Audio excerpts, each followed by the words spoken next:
Alhamdulillahirabbil alamin wassalatu wassalamu ala asrofil anbiya'i wal mursalin sayyidina wa maulana Muhammad wa ala alihi washabbihi ajmain.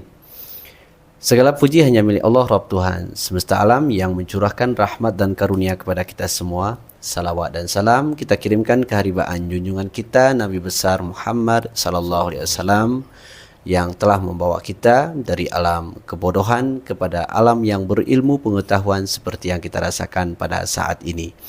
Alhamdulillah, pada hari ini kita bersama dengan kegiatan podcast yaitu KIES, ya, kisah inspiratif dan edukasi, ya, bersama Kepala Penyelenggara Zakat dan Wakaf yang hari ini telah berhadir di tengah-tengah kita, Bapak Tengku Hasimi SAG, yang insyaAllah beberapa menit ke depan kita akan berbincang-bincang tentang masalah manfaat daripada wakaf atau seperti mata air gitu ya. Nah, jadi sebelum kita memasuki kegiatan kita pada hari ini, bincang-bincang masalah pentingnya wakaf, manfaat wakaf, lebih jelasnya kita tanya dulu ya. Gimana kabarnya Pak Tengku? Alhamdulillah, baik, sehat. Alhamdulillah. Bagaimana aktivitas hari ini? Alhamdulillah, lancar dan baik. Alhamdulillah, Masya Allah. Kira-kira nih Pak Tengku, Ya. Kita akan berbincang-bincang masalah perwakafan nih. Nah, sebagaimana yang telah dicetuskan pada tanggal 8 November 2024 yang lalu, bahwasannya Aceh Tengah ini, Kota Takengon ini disebut dengan kota wakaf. Mungkin beranjak kita sebelum berbincang-bincang masalah apa sih sebenarnya manfaat wakaf, mungkin boleh disampaikan dulu. Kenapa nih Kota Takengon ini disebut dengan kota wakaf gitu? Ya. Baik, terima kasih Saudara Anwar. Assalamualaikum warahmatullahi wabarakatuh. Waalaikumsalam warahmatullahi wabarakatuh. Alhamdulillah, wassalatu wassalamu ala rasulillah wa ala alihi washabihi wa mawalah. Baik, sebelumnya kita sapa dulu para pemirsa KIES. Ya. Karena KIES ini adalah kisah inspiratif dan edukatif. Yang sangat baik ya, yang dirilis oleh Kantor Kementerian Agama Kabupaten Aceh Tengah. Iya, betul. Jadi baik, kita memanfaatkan waktu yang singkat ini. Tadi sudah disinggung masalah kota wakaf. Iya. Ya. Jadi itu sebenarnya anugerah dari Allah Subhanahu wa taala. Pemerintah melalui Kementerian Agama Pusat. Ya. Itu menetapkan Kabupaten Aceh Tengah, ya. Ini perlu kita catat, bukan Kementerian Agamanya, tapi Kabupaten Aceh Tengah. Iya. Itu sebagai kota wakaf. Kota wakaf. Nah, Ya. jadi kalau sudah Kabupaten Aceh Tengah dianugerahkan kota wakaf, Ya. ini seluruh masyarakat Kabupaten Aceh Tengah itu mensyukurinya. Bersyukur. Ya, kita harus mensyukuri begitu pentingnya penetapan anugerah ini, Ya. yang sulit dan belum tentu didapat oleh kabupaten kota yang lain. Ya. Kira-kira nih berapa banyak nih dari jumlah kota yang ada di Indonesia yang ditetapkan sebagai kota wakaf? Untuk tahun 2024 kemarin, karena itu awal ya, sebagai launchingnya, itu 6 kabupaten kota wakaf se-Indonesia. Ya, Masya Allah. Di Aceh kita salah satu, kemudian di Sumatera Barat, di Siak, Ya. nah, kemudian Gunung Kidul, Tasik, ya, dan di Wajo, Sulawesi. Wajo, Nah, ya. ada 6.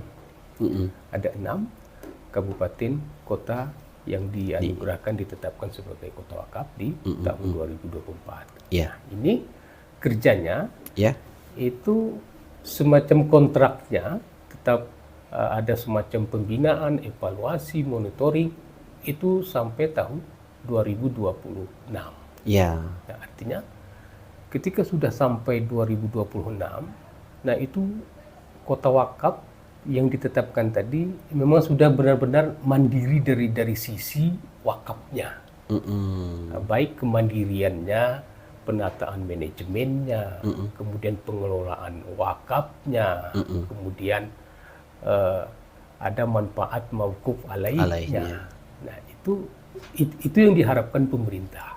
Ya. Nah, jadi itu penting.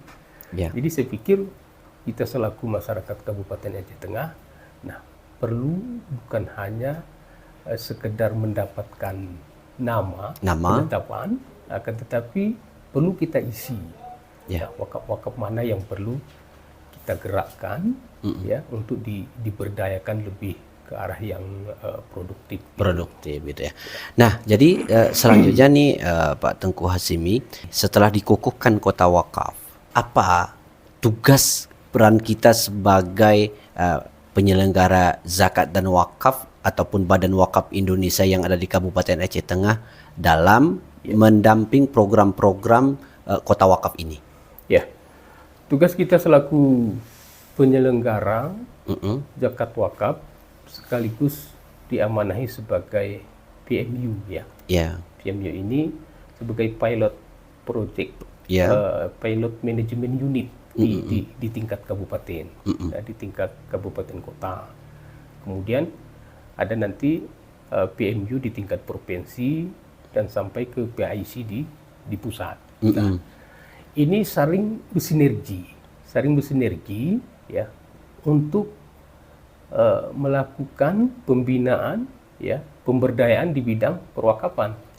Nah, karena upaya ini bisa dilakukan, terutama sekali harus menjalin kerjasama, harus menjalin kolaborasi dengan pemerintah daerah. Nah, kemudian keaktifan dari Badan Wakaf BWI, perwakilan kabupaten kota, kemudian provinsi, kan gitu. Semuanya ini ya harus aktif menanggapi ya untuk menjalankan program kota wakaf itu. Nah, karena salah satunya nanti harus berjalan juga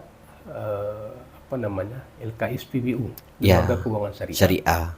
Yaitu dalam hal ini sudah ditetapkan di Aceh ada BSI Syariah, kemudian ada Bank Aceh Syariah.